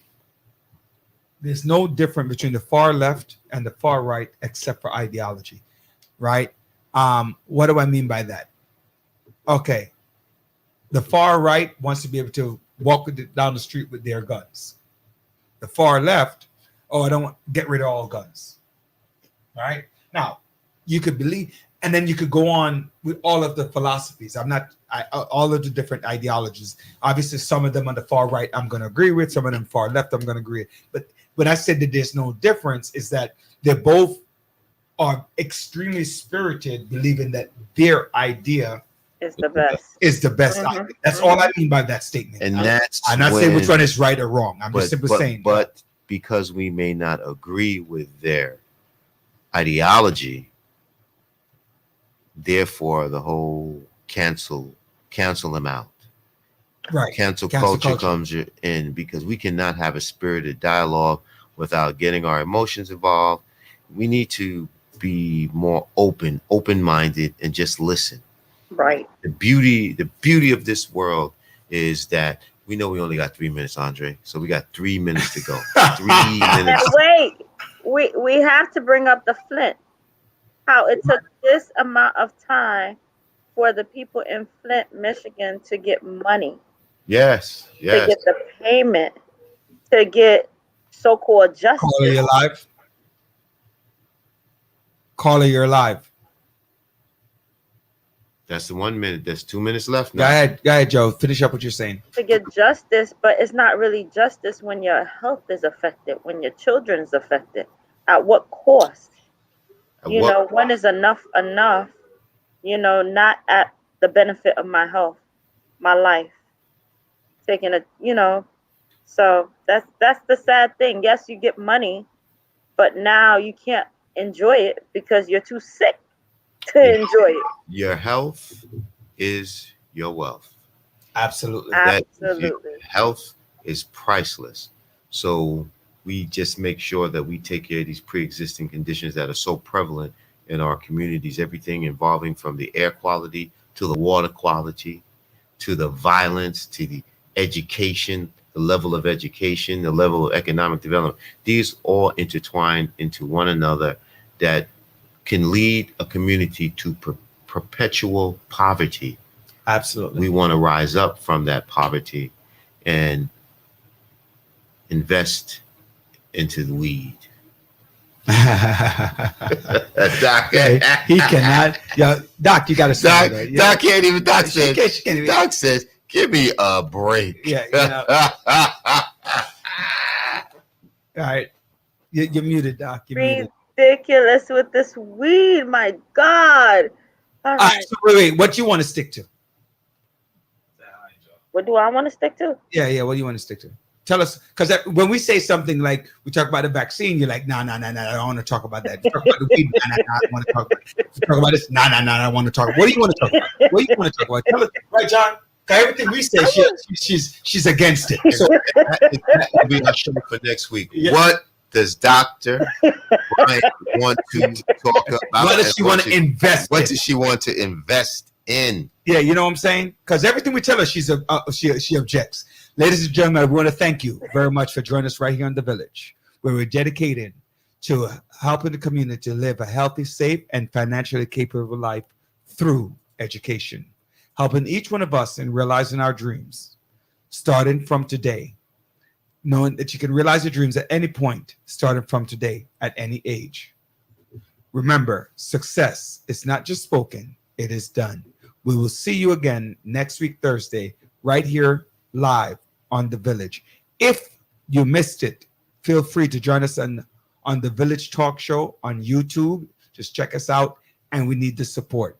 God bless, and each of one of you for joining us tonight. Bless. See you at the funeral. And Tiffany Isis, hopefully I pronounced that right. Isis, her wake is, her viewing is tomorrow, actually, on Zoom. If you're interested, you can reach out. You can reach out to us, and we will let you know. So again, for Iris Tucker, her wake will be tomorrow. Her viewing will be tomorrow on Zoom. All right. God bless and have a great evening. Blessings. Thank you. Good night. Good night.